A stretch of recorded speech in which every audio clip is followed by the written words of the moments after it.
Le livre de Jude. Il a été écrit en 66 de notre ère, 33 ans après la Pentecôte. On pense que cela est de Jude. Il s'appelle lui-même le serviteur. Cependant, c'était le demi-frère de Jésus-Christ. Ses frères ne croyaient pas en lui, mais après un temps, ils l'ont cru. Et Jude est un prophète. Sa petite lettre courte ici, qui a été reconnue par l'Église comme étant inspirée, c'était un prophète. Il disait des choses à l'avance et il corrigeait l'Église. Elle a été écrite à toutes les églises, dans tous les âges, et je crois spécifiquement qu'elle est pour cet âge de l'Église. Maintenant, l'Église, c'est toujours ceux qui sont appelés, les gens nés de nouveau, qu'ils soient méthodistes, baptistes, presbytériens, quoi qu'ils soient, ce sont les appelés de Dieu.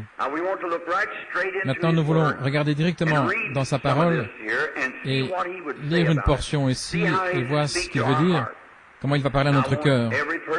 Je désire que chaque personne maintenant oubliez la lessive de main et les choses que nous devons faire. Nous sommes ici dans un but, c'est adorer Dieu. Nous sommes ici pour apprendre quelque chose. Et je suis ici pour apprendre quelque chose. Et je m'attends au Saint-Esprit qu'il m'enseigne quelque chose cet après-midi. M'enseigner comment être un meilleur homme, un meilleur ministre. Et par moi, vous enseigner comment être un meilleur chrétien. Et nous tous ensemble, être une meilleure Église. C'est pour cela que nous sommes ici. Et la parole de Dieu est pour instruction et réprimande, afin que l'homme se tienne debout devant Dieu sans reproche. Si nous suivons bien le plan, nous nous tiendrons debout sans reproche. Maintenant, le livre de Jude, je désire lire quelques versets. Jude, le serviteur de Jésus-Christ et frère de Jacques, à ceux qui sont sanctifiés par Dieu le Père et préservés en Christ et appelés, que la miséricorde vous soit et la paix et l'amour vous soient multipliés. Bien-aimés, j'ai pris toute diligence pour vous écrire au sujet du salut commun. C'était nécessaire pour moi de vous écrire et de vous exhorter à combattre ardemment pour la foi délivrée autrefois aux saints. Car il y a certains hommes qui se glissent de manière subtile, ordonnée à la condamnation. Que cela entre bien, une minute, je vais le relire, qui, depuis longtemps, sont ordonnés à cette condamnation. Vous croyez cela? C'est ce qu'il a dit. Des hommes impies qui tournent la grâce de Dieu en débauche et qui renient le seul Seigneur Jésus, seul Dieu, Seigneur Jésus-Christ. Je vous rappelais, bien que vous le saviez, comment le Seigneur, après avoir sauvé les gens du pays d'Égypte, son peuple, après il les a détruits ceux qui ne croyaient pas, et les anges qui n'ont pas gardé leur premier état, mais qui ont quitté leur habitation, ils sont réservés pour des chaînes éternelles dans les ténèbres jusqu'au grand jugement. Même Sodome et Gomorrhe et les villes aux alentours, de la même manière, qui se sont donnés à la fornication, allant après une chair étrange, et sont là comme exemple de souffrance et de vengeance dans le feu éternel. Maintenant, comme titre, c'est ce qu'on trouve au 3e verset, combattre ardemment pour la foi qui a été autrefois délivrée aux saints. Je veux que vous remarquiez, dans l'adresse de Jude à cette lettre, ceux à qui il s'adresse à des chrétiens. Il ne parle pas maintenant à des incroyants, il parle directement à des chrétiens.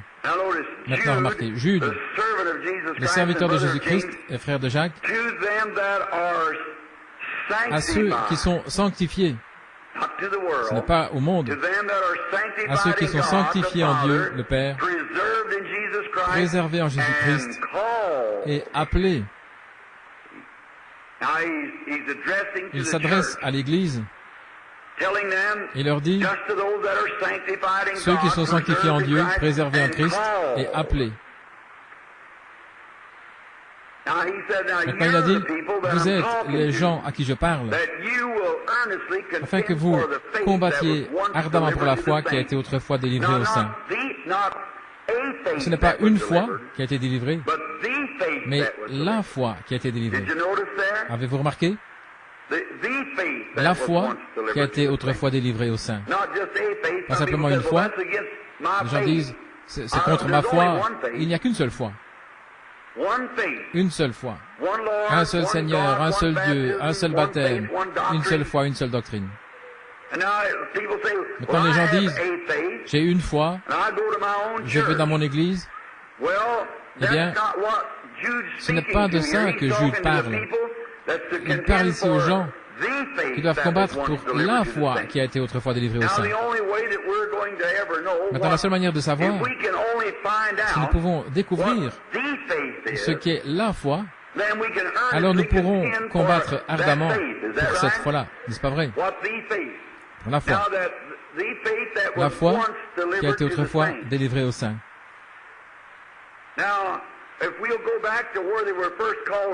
Si nous retournons à l'endroit où ils étaient tout d'abord appelés saints, et voyons quel genre de foi qu'ils avaient, alors nous saurons, plus ou moins, pourquoi combattre. Lorsqu'ils étaient appelés des saints, après avoir été sanctifiés, le mot sanctifié, ça veut dire saint, ça veut dire pur, saint, non frelaté, etc. C'était le commencement de l'Église quand elle fut inaugurée le jour de la Pentecôte. Regardons ce qu'ils avaient là-bas, ce que l'Église combattait, ce qu'ils ont perdu. C'était juste 33 ans après le commencement de l'Église. Maintenant, Jude n'allait pas retourner dans l'Ancien Testament sous la loi lévitique. C'est un chrétien. Il parlait de lorsque la première église a été mise en ordre, a été inaugurée le jour de la Pentecôte. Maintenant, nous remarquons quel genre de foi qu'ils avaient. Ils avaient une foi dans un Christ ressuscité vivant. Quelqu'un qui était ressuscité des morts et qui vivait au milieu d'eux, tout comme il était avant de mourir. Il ne combattait pas pour une histoire historique, mais il combattait pour un Christ vivant, le ressuscité, qui était au milieu d'eux. Quand il est ressuscité des morts, il a fait les mêmes choses après être ressuscité par les apôtres, comme il faisait avant de mourir, et même davantage et de plus grande. Encore un peu de temps, a-t-il dit, et le monde ne me verra plus. Cependant, vous me verrez, l'Église, les croyants, car je serai avec vous et même en vous jusqu'à la fin du monde. C'était ce que les apôtres croyaient. Et ils croyaient que ce qu'il était dans la chair, il était aussi et davantage dans l'esprit. Et c'est ce qu'ils enseignaient, c'est ce qu'ils croyaient, et c'est ce qu'ils pratiquaient, et c'est ce que Dieu a confirmé. Et pendant ce temps-là, ces 33 ans de relâche, il y a eu beaucoup de faux frères qui furent suscités et qui ont amené des hérésies, et qui ont amené les gens dans la théologie et des choses comme ça. Et Paul, je pense à lui qui était là, ce petit juif au nez crochu, il était là en prison, enchaîné, des chaînes à ses chevilles, etc. Certains prêchent Christ pour un gain et d'autres cherchent des disciples, commencent à s'organiser, de grandes organisations. Il a dit, je porte les marques sur mon corps. J'étais dans les périls sur la mer, dans les périls parmi les faux frères. Et toutes ces choses différentes, il les a montrées comme étant des marques. C'était sa foi devant Dieu qu'il avait souffert pour la cause pour laquelle Christ était mort. Que Dieu nous aide à avoir ce type de crédit aujourd'hui. Et combattons pour la foi, la véritable foi qui a été autrefois délivrée aux saints. Les saints croyaient dans la mort, l'ensevelissement et la résurrection. Ils croyaient dans le baptême du Saint-Esprit. L'Église primitive le croyait. Croyez-vous cela? Eh bien, alors combattons pour cela. Ils croyaient dans les signes, prodiges, suivant les croyants. Et puis ils ont commencé à déchoir de cela. Jude a dit que les hommes anciens étaient préordonnés à faire cela. Maintenant, Dieu est souverain, bien sûr, il sait. Il ne veut pas que quiconque périsse, mais que tous arrivent à la repentance. Mais afin d'être Dieu, il doit savoir, et il sait, avant que les choses arrivent, qui serait sauvé et qui ne serait pas sauvé. C'est exact. Ainsi, il y a certaines personnes qui ne seront pas, et Dieu savait depuis le commencement, et qui ne le seraient pas. Il a même suscité Pharaon, il a endurci son cœur pour ce but-là, afin de pouvoir montrer sa puissance. Et Ésaü et Jacob, pour montrer l'élection de Dieu, qu'elle est ferme avant que les enfants soient nés. Dieu a dit, j'aime Jacob et j'ai haï Ésaü. C'est exact. Et vous êtes un chrétien parce que Dieu a ordonné que vous soyez un chrétien. Vous deviez être un chrétien. Maintenant, vous pouvez tourner ça autrement. Votre place est là. Si Dieu vous appelle, eh bien, allez-y, emparez-vous-en. Combien c'est merveilleux. Combattre ardemment pour la foi qui a été autrefois délivrée aux saints. Là, dans ces âges, étant la foi même qu'ils avaient au commencement, est censé être encore aujourd'hui. Un érudit avec lequel je mangeais il n'y a pas longtemps, Stanley Jones, disait, frère Branham, je vois que dans vos réunions, il y a beaucoup de pentecôtistes. Oui, monsieur.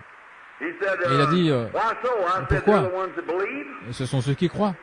Et il a dit, eh bien, frère Branham, je pense que la Pentecôte, c'était un échafaudage, que Dieu allait édifier un bâtiment. La Pentecôte, c'était un échafaudage. Il dit, oui, c'est juste, je suis d'accord avec vous.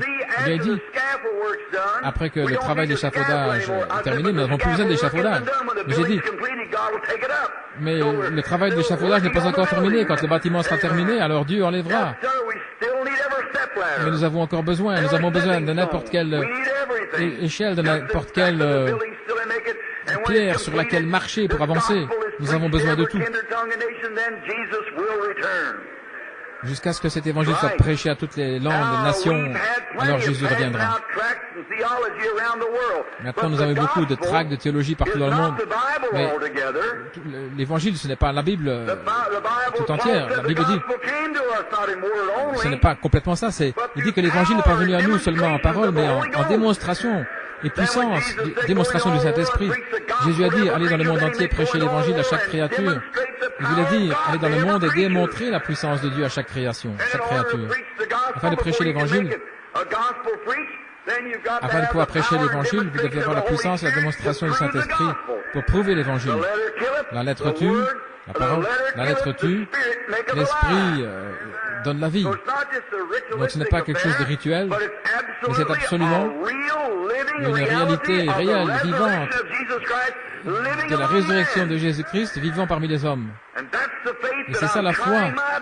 Et j'essaie de mon mieux de combattre pour cela aujourd'hui, que Jésus-Christ est le même hier, aujourd'hui et pour toujours. Et sa puissance est sans limite. Si vous pouvez limiter Dieu, vous pouvez limiter Christ. Si vous limitez l'Église aujourd'hui à ses possibilités, vous limitez Dieu. Mais quelles que soient les choses que vous désirez, quand vous priez, croyez que vous les recevez et vous pourrez l'avoir. Il a dit ça, je le crois, je sais que c'est la vérité. Maintenant, nous pensons combien c'est merveilleux, comment Dieu a fait ces choses pour nous, et voir en ce jour comment il a été prédit par les prophètes, dans les Écritures. Et quelqu'un m'a posé la question, c'était le même homme, pourquoi je m'associais avec les pentecôtistes? Maintenant, voici la raison. Maintenant, je sais qu'il y a beaucoup de choses que je pense qui devraient être corrigées au niveau de la doctrine, c'est mon opinion. Et peut-être que moi aussi, mais voici une chose. Ce que j'ai découvert, ce sont des gens avec une foi vivante. Ils ont absolument saisi quelque chose. Dieu là-bas, qui leur donne une nouvelle naissance, qui met Dieu dans la personne, qui le fait croire dans le surnaturel. Maintenant, si vous n'êtes pas né de nouveau, vous ne croyez pas dans le surnaturel. Et si vous ne croyez pas dans le surnaturel, vous n'êtes pas né de nouveau. Parce que lorsque vous êtes né de nouveau, vous devenez un fils de Dieu. Et étant un fils de Dieu, vous avez la nature de Dieu. Et alors vous revêtez les choses, vous voulez voir le mouvement de Dieu, vous voulez voir Dieu agir, parce que vous êtes son fils, que vous êtes fait à son image, et vous êtes né de son esprit, vous faites partie de lui. Et alors vous avez la foi pour n'importe quoi. Amen. Remarquez comment, depuis le commencement, Satan a été si proche. Beaucoup de gens disent, Frère Branham, ne pensez-vous pas que le communisme est détestable? Oui, c'est détestable, mais ce n'est pas ça l'Antichrist. Non, monsieur. Jésus a dit que l'Antichrist serait si proche que le réel, au point de séduire les élus si c'était possible. Ce sont les gens religieux. Voilà où cela vient. Maintenant, revenons au commencement. Là, dans le jardin d'Éden, nous pourrions aller avant cela, mais prenons les deux premiers garçons qui sont nés sur cette terre. Caïn, tout d'abord. Vraiment, il était censé avoir le droit d'aînesse, mais il a perdu, tout comme Ésaü. Comme la première église, de la mère église, si vous voulez l'appeler. Tout le long du chemin, il a perdu le droit d'aînesse. Maintenant, Caïn et Abel, quand ils ont été rejetés du jardin d'Éden, parce que la mort était venue par leurs parents et eux, ces deux garçons étaient des garçons religieux, très religieux. Si vous voulez voir où ils vivaient, si vous voulez découvrir quel genre de moisson vous allez avoir, eh bien regardez quelle sorte de semence vous allez planter. Maintenant la Genèse, c'est la semence ou le commencement. Et comment là-bas, au commencement, nous voyons les esprits qui arrivent. Par exemple, nous passons à Babylone, lorsque Babylone est apparu la première fois. Regardons dans la Bible. Babylone est apparu là-bas.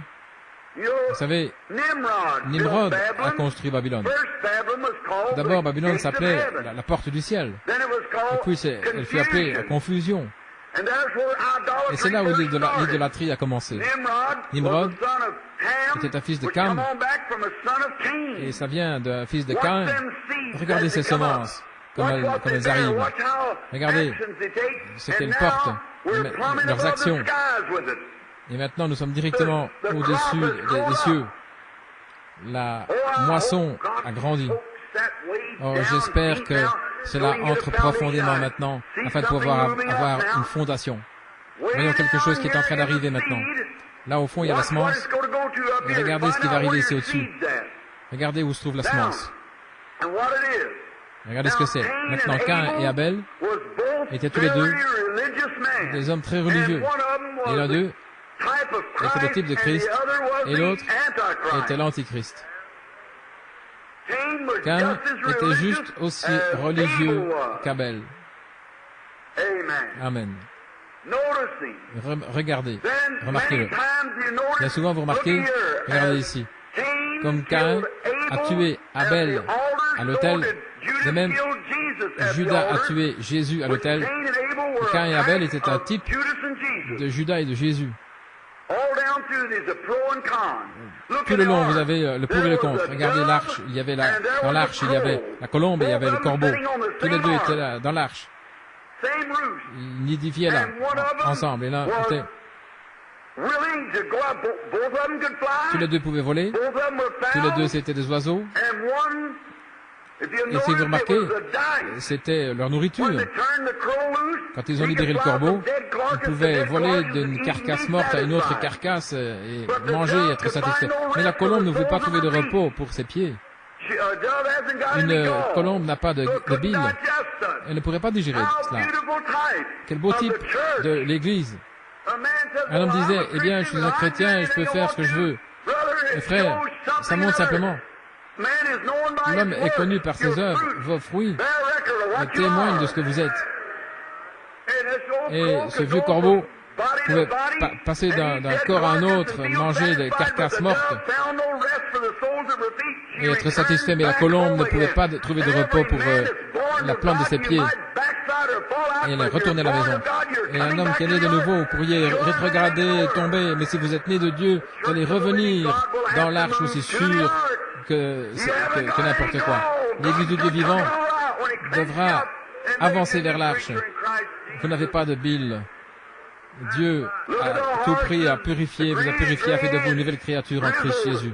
Regardez le chevaux, ces chevaux, le chevaux gris, le cheval pâle.